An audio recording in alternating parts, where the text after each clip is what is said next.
I've been in public education for 34 years. Graduated Clemson in 1990 and started teaching science at Wren High School. Was fortunate enough to get a science job there. Taught for 7 years at Wren High School, was an assistant principal there for 4 years, and was really lucky to be the principal there for 11 years.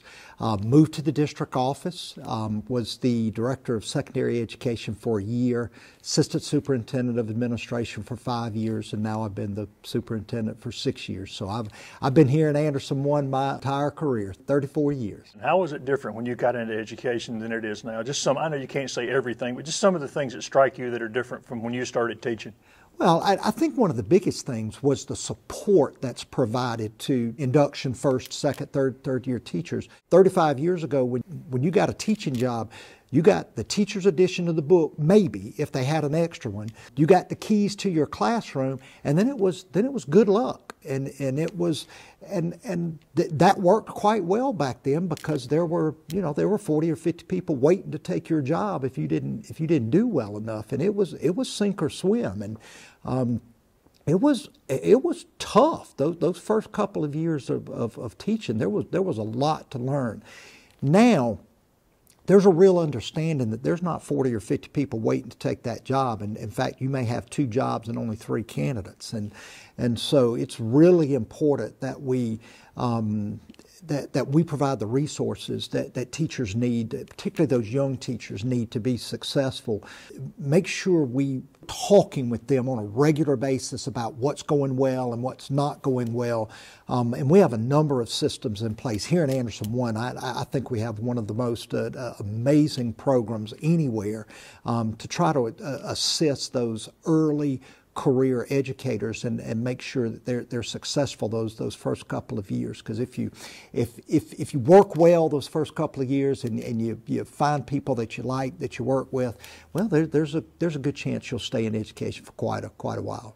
Here in Anderson 1, we feel like we've got a little hidden gem here. Our parents are very, very supportive of teachers and of educators in general, and I feel fortunate to have been able to be in a district where parents in the community really value education and value the work that the educators are doing in trying to assist students in reaching their full potential. What did you enjoy most about being in the classroom teaching? Oh my gosh, it's really my favorite job. I love teaching.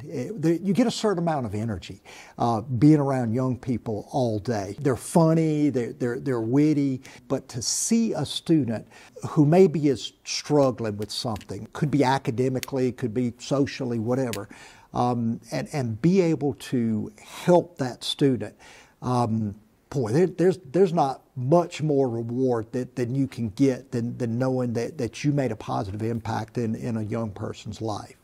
I just assumed I was going to teach until I retired. That was really my plan. Unfortunately, at the time, 30 years ago, in order to get a science master's degree, which I really needed in order to boost my salary, you had to go during the day. Clemson didn't offer any evening classes for science master's program. One of my mentors, John Pruitt, and I were doing duty out back, and I was telling him about my issues with not being able to get my master's in science. And he was like, well, you know what, you ought to get your master's in administration. You'd be a really good administrator. And quite frankly, that's the first time I'd ever thought about it.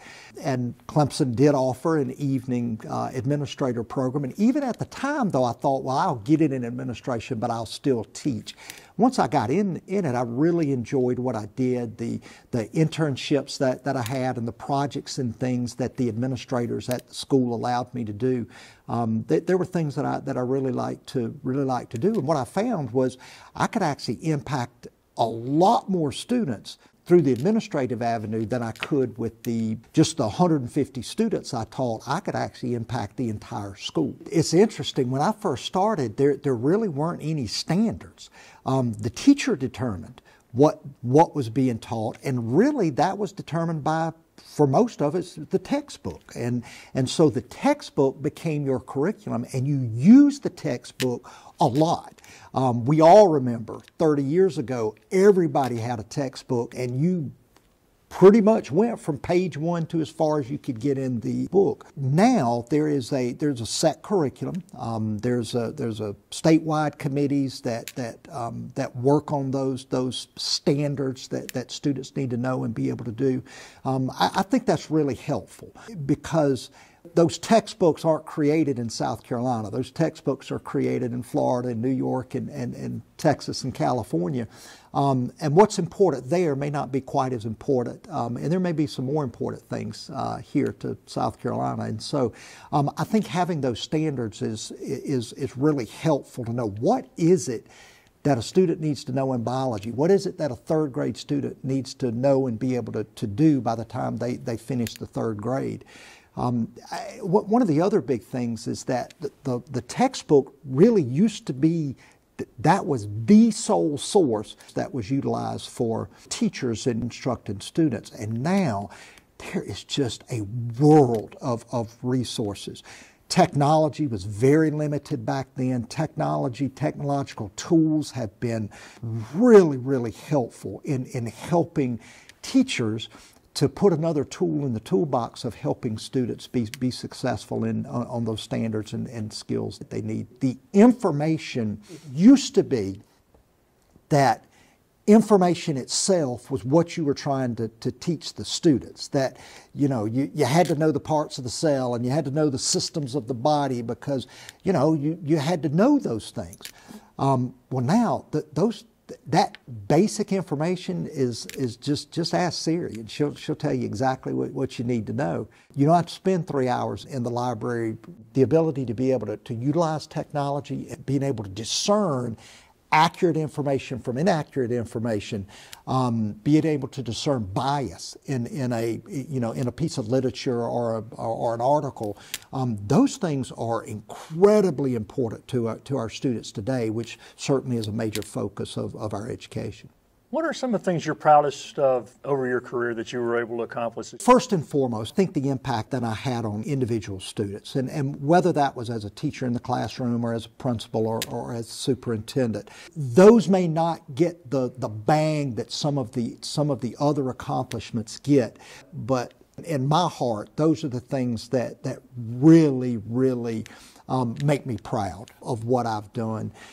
We've done quite a few things. This is a fantastic district. That Anderson School District 1 is just phenomenal. I've been able to stand on the shoulders of some of the greatest educators that have been out there. I've been able to work beside educators, teachers, administrators that are just phenomenal, that have made me a much, much better person and certainly a better educator and administrator. I have been incredibly fortunate to work in a district with people and with staff who are just the best of the best. And I am blessed to have been a part of this district for as long as I've been. I don't know all 11,000 kids. I'm going to miss walking into those elementary, middle, and high school classrooms and seeing those smiling faces for sure. My wife and I have bought a little place down at the beach, and so we're going to spend a little time on at the coast. And I won't be retired for good. I'll do something. I don't know exactly what it'll be. Could be in education. Certainly could be. But it'll be a different kind of job than I have now. Yes, this is a stressful job. There are a lot of landmines that you have to maneuver around, and it's important. So there's a sense of the work that we do in this school district makes a difference, and that in and of itself creates some pressure. Because it's not just a job. You're affecting people's lives, the employees that work here. Obviously, the students' lives are impacted, and that's a burden to carry. To know that the decisions that you make could positively or negatively impact people's lives. So This is a phenomenal district. There are great folks that work here. I've got no doubt that this district is going to carry on and just continue to improve. And I'm just really excited to see what they accomplish next, because I know the trajectory is high, and everybody's on board with this continuous improvement effort. And I'm just really excited about seeing where this district heads next.